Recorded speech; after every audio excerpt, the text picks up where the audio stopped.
Bonsoir à tous et merci d'être venus aussi nombreux. Ça nous fait très chaud au cœur. Alors 5 listes dans notre village, c'est beaucoup.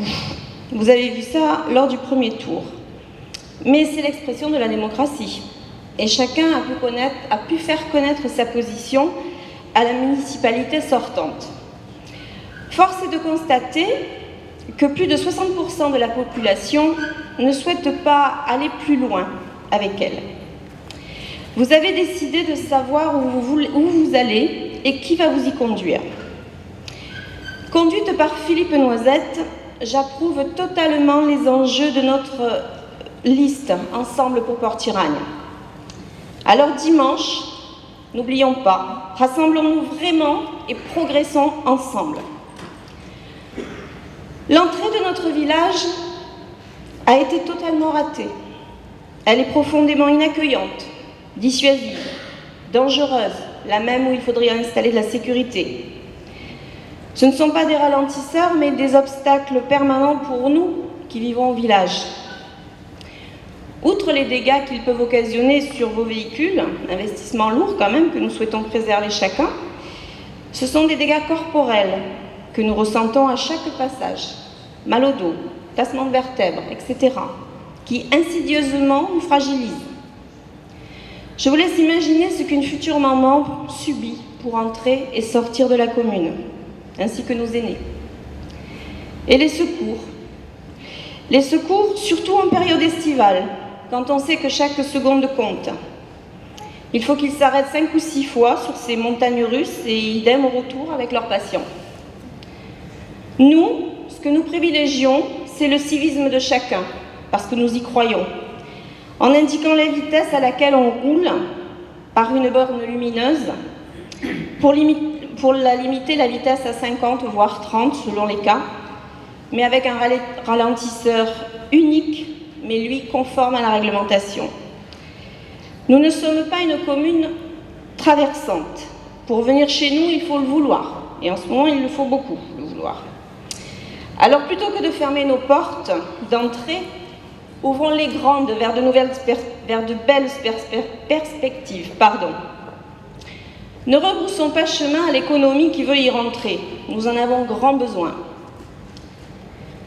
Ensuite, après le canal du Midi, l'écluse, Michel vous en a parlé, une halte fluviale sera aménagée. Ce sera une balade de plus à faire à Port-Iragne, car nous la doterons d'équipements qui encourageront l'arrêt.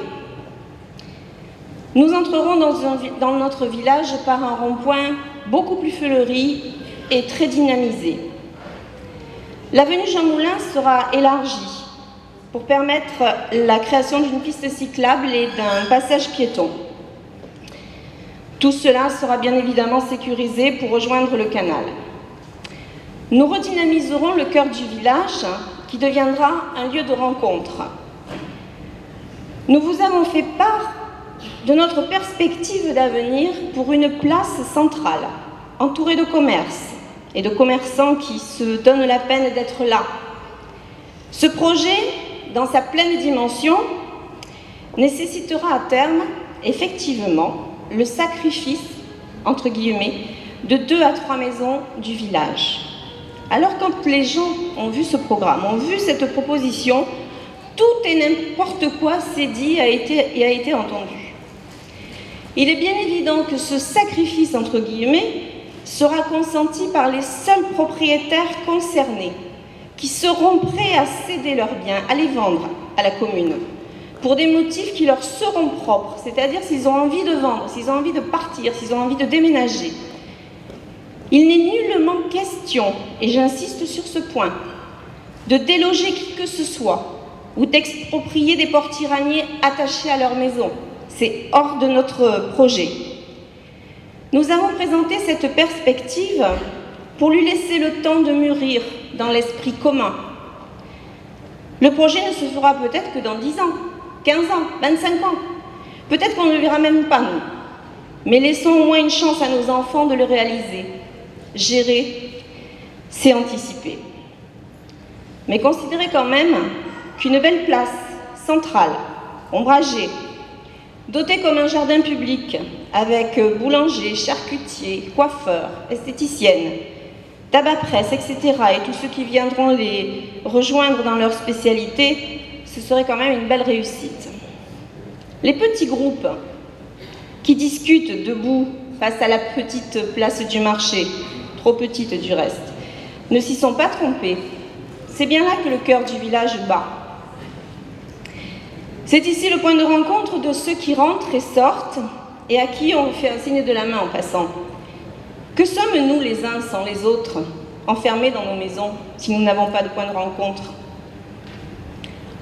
Au milieu de tout ça, dans une maison libre à la vente, nous installerons les associations, notre tissu associatif, pour qu'elles prodiguent leur savoir à ceux qui les sollicitent, dans de bonnes conditions. Nous leur proposerons une structure qui représente 750 mètres carrés. Comme il fera bon vivre si nous construisons ensemble notre avenir. À l'accueil de l'actuelle mairie, nous y installerons la poste, facilement accessible, quand d'autres projettent encore seulement de réfléchir à l'idée de se concerter et de considérer la chose. Plus haut, la nouvelle mairie s'installera, votre mairie, dans les locaux de la maison des associations, avec une extension sur un bien disponible à la vente. Car je le répète et j'insiste, le mot expropriation ne fait pas partie de notre langage. Nous transférerons également la déchetterie sur la zone du Puech, après concertation avec les services de l'agglo. Je ne pense pas qu'il soit besoin de vous rappeler l'impraticabilité de son accès. Possesseur de remorques, vous serez reconnus, mais pas seulement vous. Il y a aussi ceux qui patientent et qui attendent que les autres manœuvrent. Qui plus est, sa place n'est certainement pas celle du centre du village, face à un jardin d'enfants, entouré de maisons. Donc voilà pour ce qui est de la déchetterie. Elle va se déplacer, elle est facilement transférable et ça ne coûtera rien à la commune. Le stade de foot, lui, sera maintenu jusqu'à ce que progressivement nous aménagions un nouvel espace dédié à de nombreux sports. La salle polyvalente, on y est, sera rénovée et réaménagée avec la mise en conformité d'aménagements qui auraient dû être faits depuis de nombreuses années. Nous arriverons ensuite, tout en cheminant, vers la cave coopérative dont nous développerons l'économie avec une argumentation touristique innovante et bien évidemment s'appliquera devant la cave coopérative la même démarche concernant les obstacles dissuasifs que j'ai énoncés à l'entrée de la commune. Elle s'appliquera également à la zone du Puech, entrée vers la Vitarelle. Voilà ce que succinctement nous proposons pour le village, parce que nous y vivons depuis longtemps et que nous savons ce qu'il y manque, ce qui est nécessaire pour s'y épanouir et pour se retrouver ensemble. Vous le savez, vous, ce qui vous manque. C'est tout ce que la municipalité sortante ne vous a pas donné. Vous n'étiez peut-être pas sa première préoccupation. Avec Philippe Noisette, vous, c'est sa priorité. Nous, son équipe, moi-même, qui le connaissons bien, nous savons tout l'enthousiasme dont il déborde pour Port-Iragne. C'est un passionné qui s'investit, qui bouscule certainement les habitudes, mais qui intègre, accessible à chacun, avec une écoute attentive et attentionnée. Il ne laisse pas indifférent et c'est son caractère et c'est en cela que l'on reconnaît les leaders. Je vais maintenant vous parler de deux Arlésiennes. Michel vous en a tracé un petit peu le portrait, mais je vais vous les ressortir un petit peu. Ce sont celles dont chaque précédente municipalité, c'est-à-dire toujours la même, a fait part dans ses promesses électorales pour s'assurer vos suffrages et oublie sitôt le scrutin clos. La fameuse maison de retraite et la maison de la petite enfance, pour les citer. Alors soyez persuadés qu'en construisant ensemble notre avenir, toutes les deux seront réalisées. Michel vous en a parlé. Pour le plus grand bonheur de nos aînés et celui de nos jeunes parents. Plus d'éloignement pour les premiers et plus de casse-tête pour les seconds.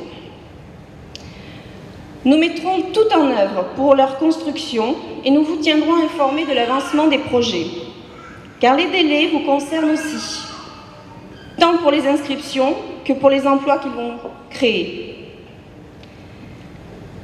La présente énumération que je viens de faire n'est bien évidemment pas exhaustive. Il y a tant d'autres sujets à aborder. Mais le temps nous manque, je ne veux pas trop déborder sur le temps imparti à Philippe. Mais croyez bien qu'en votant pour notre liste et pour Philippe Noisette, le mandat que vous nous confierez sera bien rempli. Mais sommes-nous capables de réaliser? Sommes-nous compétents? C'est les questions essentielles. Alors à la première question, je répondrai avec un grand oui. Oui, nous sommes capables de réaliser parce que nos dossiers sont déjà en préétude. On n'a pas attendu. À la deuxième, je répondrai également avec un grand oui. Oui, nous sommes compétents. Oui, parce que quand je regarde notre équipe, je vois des techniciens reconnus, des fiscalistes, des comptables, des chefs d'entreprise, des directrices d'école, des commerciaux, des administratifs dans le social, le médical, des artistes de talent, des policiers, des gendarmes. Et avec une telle palette de compétences, qui mieux que nous sont aussi complémentaires, responsables, gestionnaires et rigoureux. Alors oui, je vous le dis, nous sommes une équipe soudée, unanime et volontaire.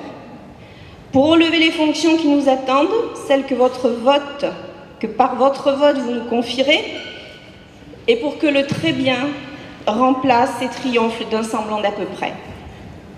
Je vous remercie de l'attention que vous avez apportée à mon débat. Je vous remercie. Je compte sur vous dimanche. Et l'équipe entière qui est là, présente avec moi, se joint à moi pour vous assurer de toutes ses compétences qu'elle s'engage à mettre à votre service. Voilà, je vais terminer là-dessus. Je vous remercie et je vais passer le micro à Philippe Noisette pour dévoiler tous les autres projets.